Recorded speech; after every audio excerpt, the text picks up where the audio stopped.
सिद्धेभ्यः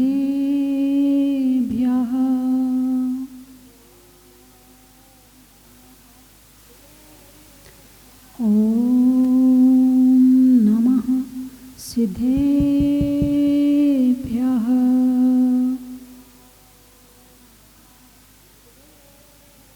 ॐ नमः सिद्धेभ्यः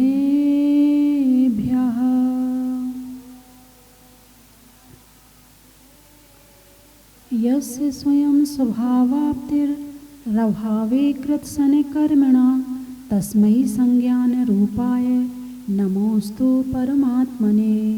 बोले खजाराट श्री आदिनाथ भगवान की, बोले भूगर्भ से प्रकटित श्री मुनि सुब्रतनाथ भगवान की, चिंतामणि श्री पार्श्वनाथ भगवान की, विश्ववन्नी श्री महावीर भगवान की, जिनवाणी माता की, परम पूजाचा गुरुदेव श्री सन्मति सागर जी महाराज की, परम पूजाचा गुरुदेव श्री ज्ञान सागर जी महाराज की।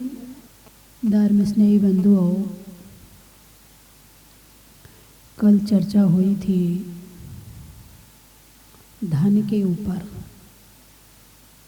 उसके पहले आचार्य पूज्यपाद स्वामी ने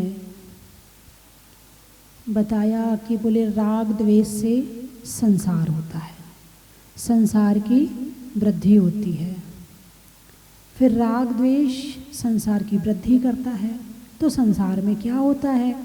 बोले वहाँ विपत्तियाँ ही विपत्तियाँ, एक के बाद एक विपत्ति आती रहती है। बोले विपत्ति कहाँ से आती है? बोले धन से आती है। ये धन कितने प्रकार का है? आपको मालूम है कि धन कितने प्रकार का है?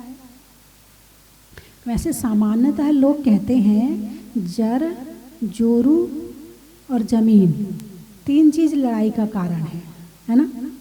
जर, जोरू और जमीन। तो जमीन शब्द में बहुत सारी चीज़ें आ जाती हैं। मैं यदि कहूँ कि जमीन अकेले भी बोल दिया जाए तो उसमें सब कुछ आ जाएगा। अब जमीन बोला तो जमीन, सोना कहाँ मिलता है? जमीन में। चांदी कहाँ मिलती है? जमीन में। हीरा मोती पन्ना कहाँ मिलते हैं? जमीन में। ये कपड़े कहाँ से बनते हैं? वो भी कपास उगती है, उससे कपड़े बनते हैं, तो वो भी कहाँ मिलते हैं? जमीन में। यानी संसार की आपने मकान बनाया, मकान भी बनाया तो कहाँ पर बनाया? जमीन पर। जमीन पर जो मकान बनाया उसका जो मटेरियल आया वो कहाँ से मिला? वो भी जमीन से ही मिला। लोहा कहाँ से मिला? वो भी जमीन से मिला। सीमेंट कहाँ से मिली? वो भी पत्थर पीस पीस कर सीमेंट बनाई है। तो जितना सामान है संसार में वो सारा सामान कहाँ से मिला है? जमीन से मिला है। अनाज कहाँ से आता है? जमीन से। हम खाते हैं तो इस शरीर की वृद्धि होती है, इस शरीर की स्थिति रहती है। फिर जब इस आत्मा इस शरीर को छोड़ देगी, ये शरीर कहाँ चला जाएगा? जमीन में चला जाएगा, है ना? तो संसार में यदि एक सार निकाला जाए तो जमीन ही सब कुछ है। तो बोले इसमें जो दुरज्जेना सुरक्षेणा नश्वरेण धनादिना, यानी जो धन है तो सबसे बड़ा धन कौन सा हुआ? जमीन। कोयला कहाँ मिलता है? पेट्रोल कहाँ मिलता है? वो भी जमीन के अंदर मिलता है। जमीन से बाहर कुछ भी नहीं है। फिर धन को आचार्यों ने दो भागों में बांटा है, चेतन धन और अचेतन धन। चेतन धन और अचेतन धन। चेतन धन में स्त्री, पुत्र, मित्र, शत्रु, रिश्तेदार, जितने आपके ये हैं वो सारे चेतन धन के अंतर्गत आएंगे। वो सारे चेतन धन के अंतर्गत आएंगे। धन माना है, देखो आप क्या माना है, इनको धन माना है।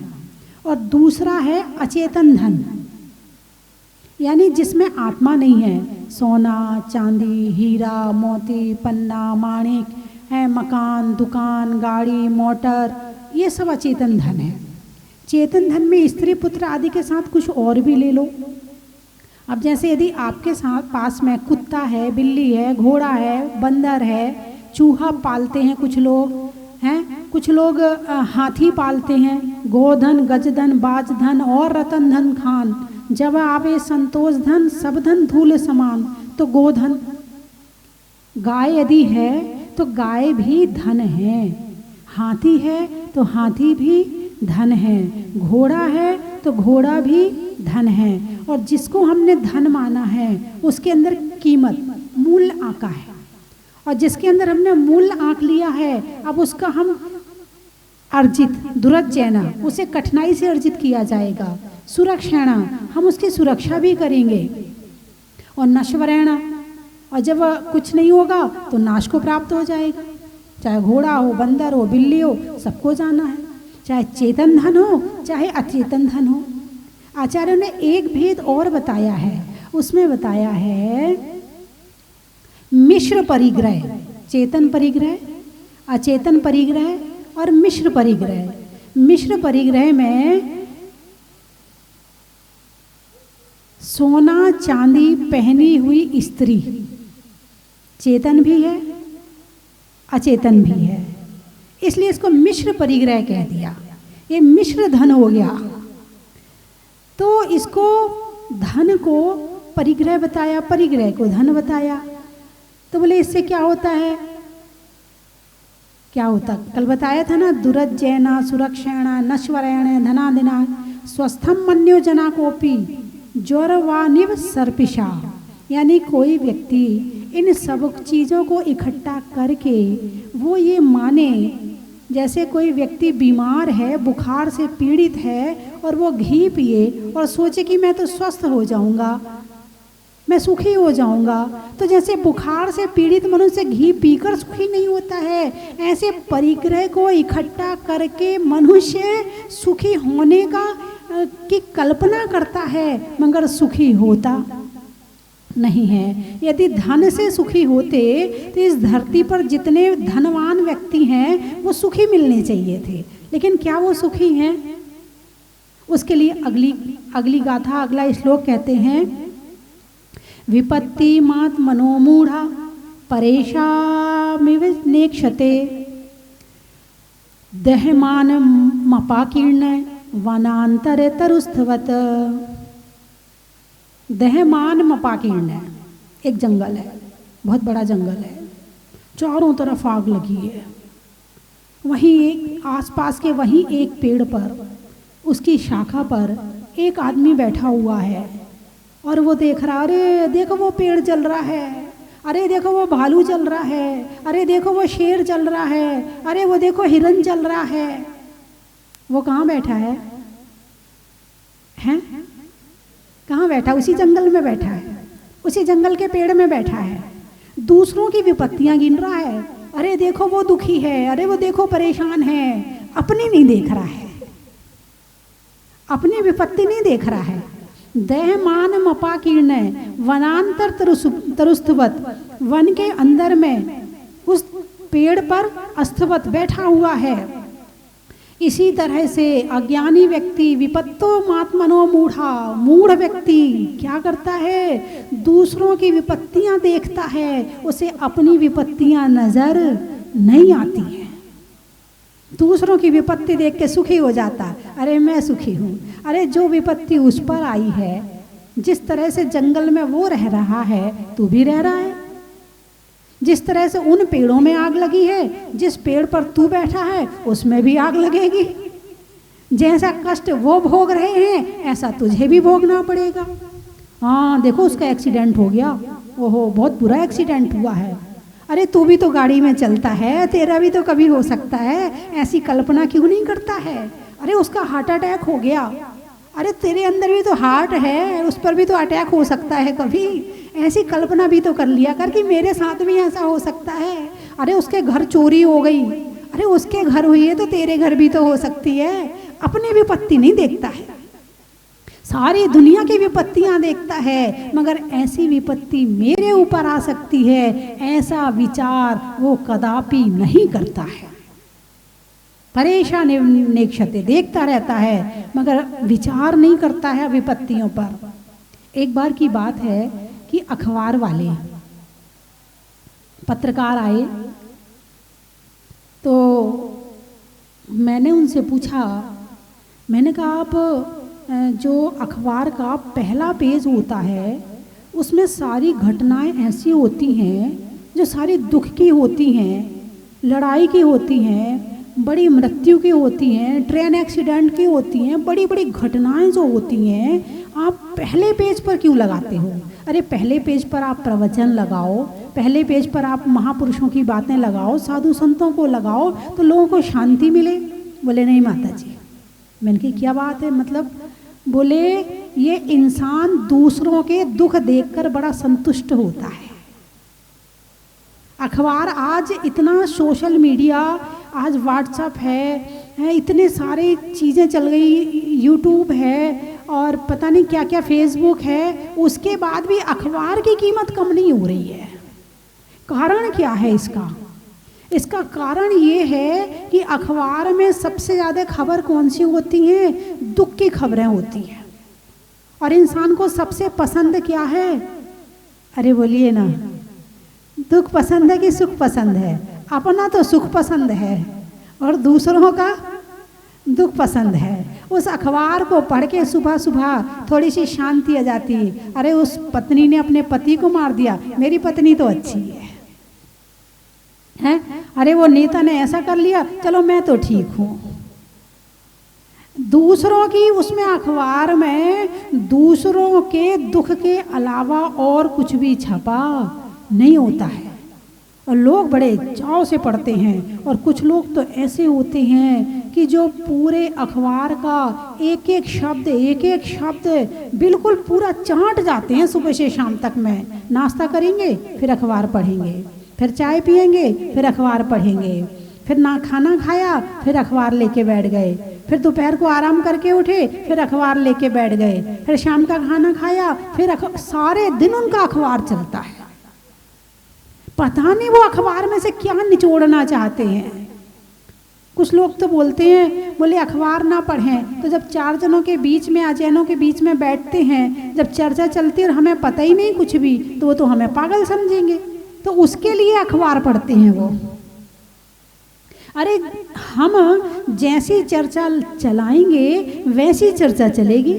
हम जिस तरह की चर्चा चलाना चाहेंगे उस तरह की चर्चा चलेगी। यदि आप स्वाध्याय करके जाओ तो आप स्वाध्याय की चर्चा चलाओ। देखो कैसे नहीं लोग चर्चा करते हैं, करेंगे चर्चा और उत्सुक होते हैं। जो अखबार की चर्चा लेकर तुम उन्हें सुनाना चाहते हो, यदि आप शास्त्र पढ़ के जाओगे तो और ज़्यादा इंटरेस्ट से सुनेंगे, क्योंकि अखबार तो सबने पढ़ लिया। अब वही चर्चा करने से फ़ायदा क्या? उसने भी पढ़ा, उसने भी पढ़ा, उसने भी पढ़ा और उस पर ही चर्चा कर रहे हो, तो वो तो पुरानी बात हो गई, सामने पढ़ी पढ़ाई बात हो गई। अब शास्त्र पढ़ के जाओगे और वहाँ कुछ शास्त्र की अच्छी चर्चाएं करोगे तो वो तुम्हारी तरफ मुंह करके बैठेंगे, भाई साहब और बताओ, और क्या पढ़ा आपने, और बताओ और क्या पढ़ा। नई चीज़ सुनने के लिए लोग उत्सुक रहते हैं। लेकिन नहीं, दिमाग में ये है कि जो भीड़ कर रही है वही मुझे करना है। भेड़ चाल बोलते हैं। यदि एक बकरी गड्ढे में गिरे और 100 बकरियां उसके पीछे हों, भेड़, यदि 100 भेड़ उसके पीछे हों, आगे वाली भेड़ जो है गड्ढे में गिरे तो सारी की सारी कहाँ? अरे बोलिए ना, सारी गड्ढे में जाएंगी, एक भी नहीं बचने वाली उसमें से। बस वही चाल यहाँ चल रहे हैं कि जो सब कर रहे हैं वही हम कर रहे हैं। हम उससे हटके कुछ नहीं कर रहे हैं, हम उससे अलग कुछ नहीं कर रहे हैं। अलग का रास्ता बड़ा कठिन लगता है, हम अकेले पड़ जाएंगे। अरे नहीं, तुम झंडा उठाओ तो सही, तुम्हारे साथ बहुत हैं। झंडा हाथ में लेते ही तुम्हारे पीछे चलने वाले और आ जाएंगे और तुम्हें अकेले चलना भी पड़े तो यदि तुम्हें ये पता है कि ये रास्ता सही है तो चलने में डर कैसा? रास्ता सही है और अकेले भी चलना पड़े तो चलना प्रारंभ कीजिए।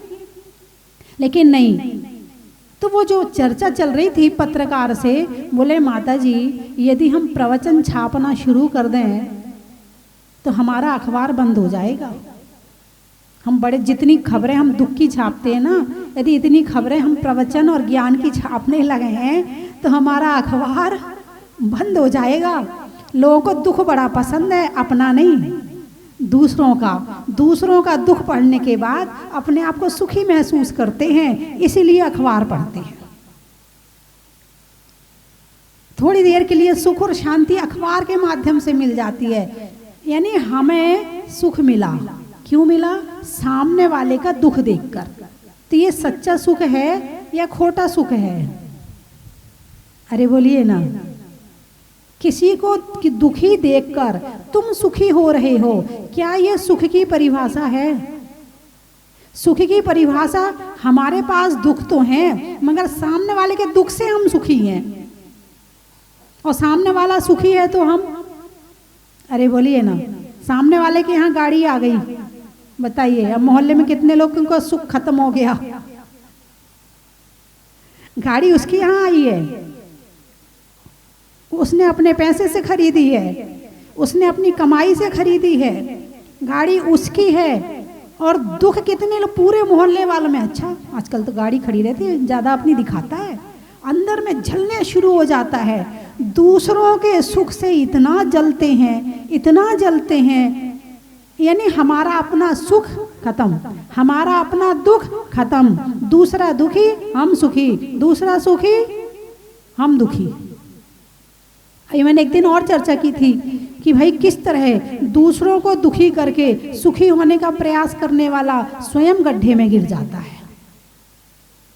वो स्वयं सामने वाले को दुखी करने वाला, वो दुखी हो और ना हो मगर तुम तो दुखी हो ही जाओगे। भगवान के पास जो सुख है वो कौन सा वाला है? दूसरों को दुखी करके सुखी होने वाला या अपनी आत्मा के ध्यान में लीन वाला? कौन सा सुख है उनके पास में? आत्मा के ध्यान में लीन होने वाला सुख है। और उससे क्या होगा? स्थायी सुख की प्राप्ति होगी।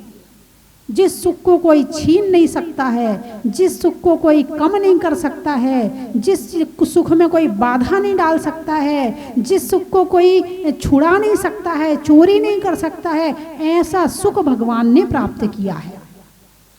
अभी हमें जो सुख है वो कौन सा है? अच्छा, अच्छी दुकान चल रही है, हम सुखी हैं, बच्चे अच्छे पढ़ लिख रहे हैं, हम सुखी हैं। कौन सा सुख है? पराधीन है या स्वाधीन है? पराधीन है। कौन सा सुख है ये? पराधीन है, हैं? हाँ, मकान बन गया अच्छा बढ़िया सा, चलो भाई हमारे दोनों बच्चों का, चारों बच्चों का मकान अपना अपना है, सारे बच्चे सुखी हैं, हम सुखी हैं। माँ बाप को सुख कम मिलता है जब बच्चे सुखी रहते हैं, और माँ बाप को दुख कम मिलता है जब बच्चे दुखी रहते हैं, है ना? तो ये पराधीन दुख, पराधीन सुख। अब पर में चाहे वो बेटा हो और चाहे वो पड़ोसी हो, पर तो दोनों ही है ना, मैं तो दोनों में नहीं है ना। यदि पड़ोसी के यहाँ गाड़ी आई तो हम दुखी, और बेटे के यहाँ गाड़ी आ गई तो हम सुखी। अपने बेटे की गाड़ी से सुखी और पड़ोसी की गाड़ी से दुखी, जबकि पर तो दोनों हैं। मैं हूँ, पर है, पर यानी दूसरा।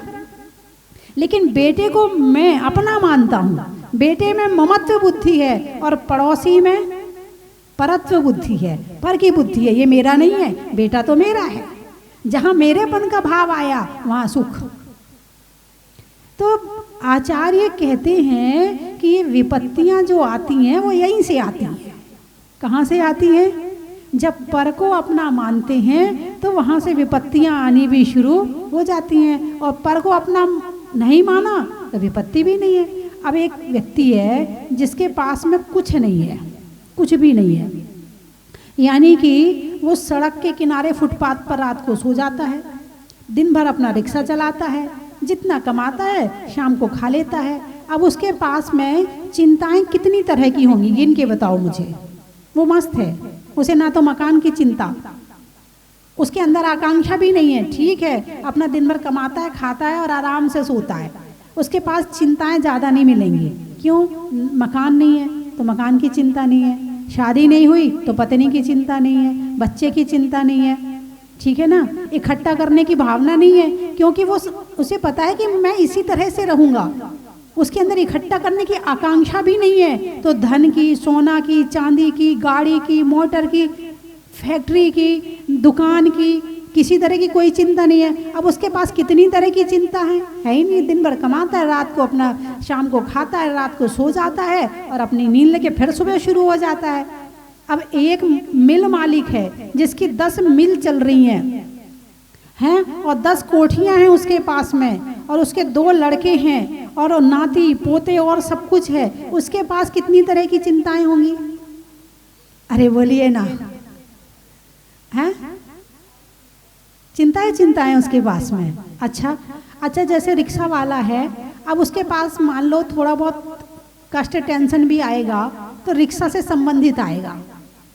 मान लो उसका वो पहिया है, उसकी हवा निकल गई, वो या टेढ़ा हो गया, या एक आध उसका तार टूट गया, उसकी जो विपत्ति आएगी वो रिक्शा से संबंधित आएगी। और रिक्शा कितना बड़ा है, ठीक है ना।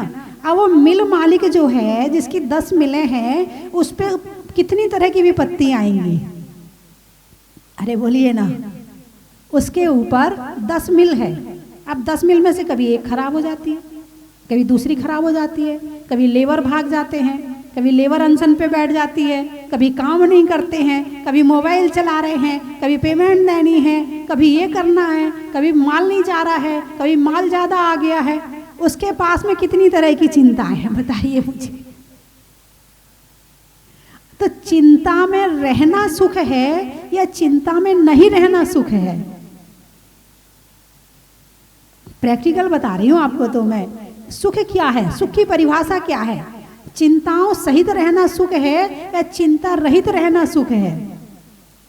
जो कि कल बताया था, हैं कि इंसान सोचता है कि जैसे कि कोई बुखार वाला व्यक्ति घी पीकर स्वस्थ होने की इच्छा रखता है, इसी तरह से संसारी प्राणी धनवान होकर के सुखी होने की इच्छा रखता है। बोले छोड़ दो, जितना परिग्रह कम उतना सुख ज्यादा।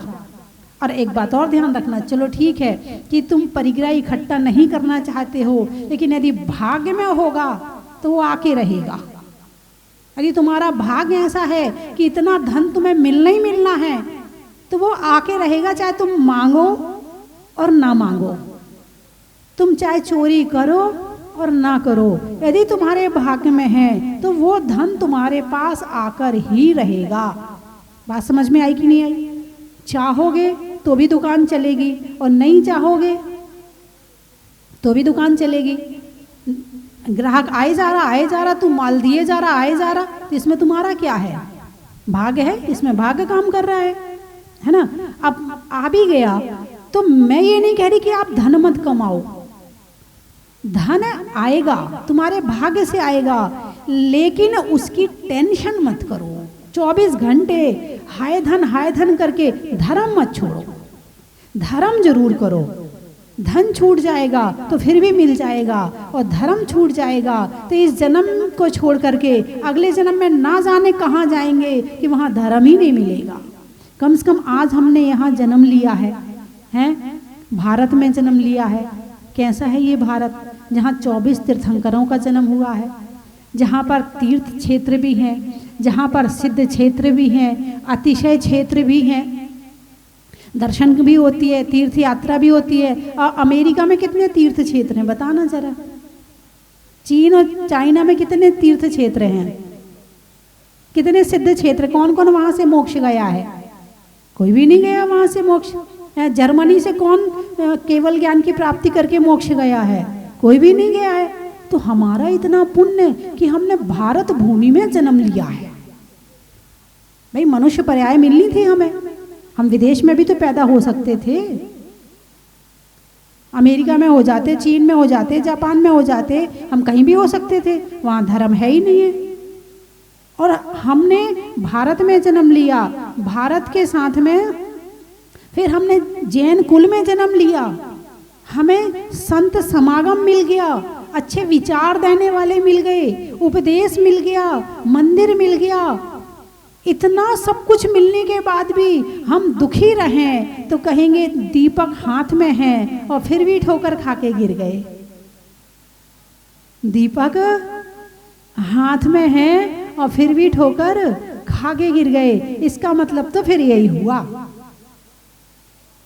दिया तले अंधेरा। तुम्हें हाँ भाई, आंखें भी हैं, दीपक भी है, पाँव भी हैं चलने के लिए, अब इतना तो करना ही पड़ेगा कि देख के चले। दूसरों की आंखों से तो नहीं चल सकते हैं, आंखें तो अपनी काम आएंगी, किसी दूसरों की आंखें काम नहीं आएंगी। तो इसी तरह से इसमें बताया, इस श्लोक में बताया है कि जंगल में आग लगी है, पेड़ पर व्यक्ति बैठा है, खुश हो रहा है, अरे देखो वो भालू जल रहा है, अरे देखो वो शेर जल रहा है, अरे देखो वो ऐसे ही संसारी प्राणी है, अरे आज तो उसका मरण हो गया, अरे आज उसकी मृत्यु हो गई। ये क्यों नहीं सोचता है कि एक दिन मेरी भी होगी, एक दिन मुझे भी इस शरीर को छोड़ना पड़ेगा, एक दिन इस शरीर को छोड़कर मुझे भी जाना पड़ेगा। सबकी मृत्यु देखता है, सबकी विपत्तियां देखता है, सबकी परेशानियां देखता है, अपने भी तो देख कि कभी तेरे में भी आ सकते हैं, चल भगवान का नाम ले ले।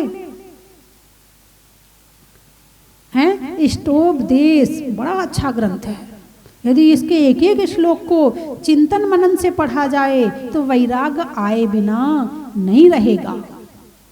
चलो तुम शास्त्र नहीं पढ़ते हो, पहले के लोग पढ़े लिखे कम होते थे लेकिन अनुभवशील ज़्यादा होते थे, तो जिनको शास्त्र पढ़ना नहीं आता है तो क्या उनको वैराग्य हो सकता है कि नहीं?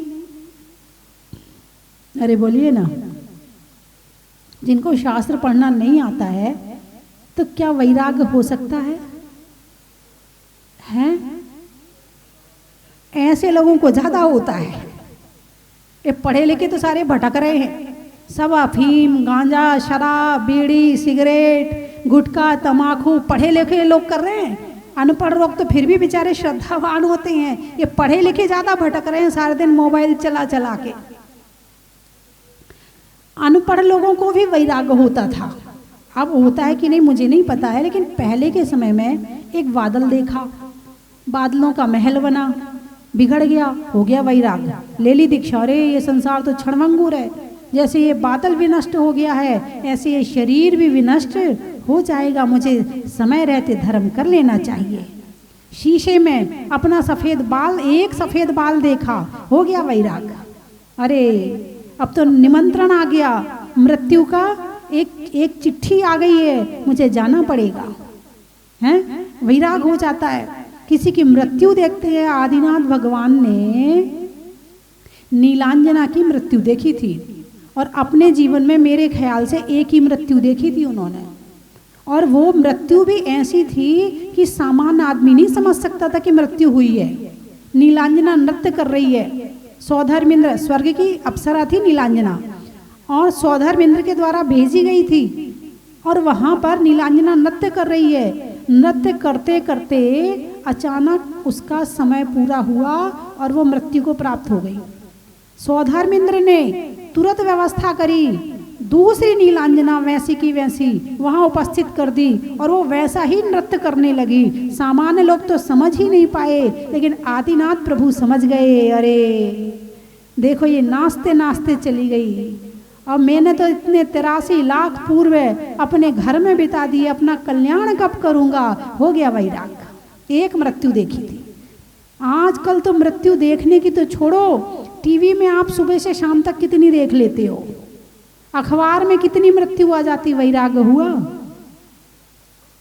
हैं? पहले के लोग मिट्टी के मकान में रहते थे तो उनके दिल भी कैसे होते थे, मिट्टी जैसे मुलायम होते थे, जल्दी पिघल जाते थे, और अब सीमेंट के मकान में, लोहे के मकान में रहते हैं तो दिल कैसे हो गए हैं, वो ही वैसे होता ही नहीं है वैराग। पड़ोसी मर गया तो मर जाने दो, हमारा क्या करना, अरे नहीं उसका गया है तो मैं भी तो जाऊंगा एक दिन, ऐसी भावना अंदर में पैदा होनी चाहिए। पहले से ज़्यादा वैराग्य के कारण अब ज़्यादा मिलते हैं। कितना झगड़ा कर रहे हैं, कितनी लुटाई चल रही है, कितनी पिटाई चल रही है, इनको देखकर कहीं तो वैराग आ जाए। कितनी धोखाधड़ी हो रही है संसार में, कहीं तो वैराग आए कि अरे कहाँ हम चक्कर में फंसे हैं, चलो निकलो यहाँ से और लग जाओ अपने आत्म कल्याण में। तो बंधुओं, संसारी प्राणियों को समझाने के लिए आचार्य पूज्यपाद स्वामी कई तरह के उदाहरण दे दे के समझा रहे हैं। कभी वो रस्सी वाला उदाहरण दिया कि राग द्वेष की रस्सी को खींच खींच के संसार बढ़ाते हैं। कभी रहट का उदाहरण दिया कि विपत्तियां ऐसी आती हैं जैसे रहट में से पानी चला आता है। कभी जंगल का उदाहरण दिया कि जंगल में आग लगी है और उसकी आग अपने तक भी पहुंचेगी, क्यों भूल जाता है, ये आग मुझे भी जलाएगी। जंगल है, जहाँ जहाँ जंगल है, जहाँ जहाँ पेड़ है, आग तो आएगी आएगी वहाँ पर। तू क्यों दूसरों की देख रहा है, तू उतर पेड़ से और निकल जाए इस जंगल से बाहर। ऐसी एक एक करके एक एक बात से आचार्य पूज्यपाद स्वामी हमें समझा रहे हैं। इन श्लोकों में से कोई एक श्लोक तो समझ में आ जाए कि जिसके माध्यम से हमें वैराग्य हो और हम आत्मधर्म की प्राप्ति कर सकें।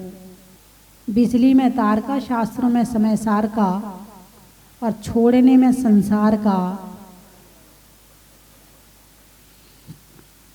नहीं होने में आपत्ति का, नहीं आने में विपत्ति का, और सबकी देखने में और अपनी देखने में विपत्ति का, अनाज में चने का, गर्मी में पने का, और संसार को ध्यान से देखने का, भोगने का नहीं, देखने का। देखना अलग चीज है। देखने के समय में हम दृष्टा हो जाते हैं, देख रहे सामने वाला ऐसा कर रहा है, और यदि उसकी बात में उलझ के जवाब सवाल शुरू कर दिए तो हम उसमें लीन हो गए। तो मैंने बात देखने की करी है। बोलिए 24वें भगवान की।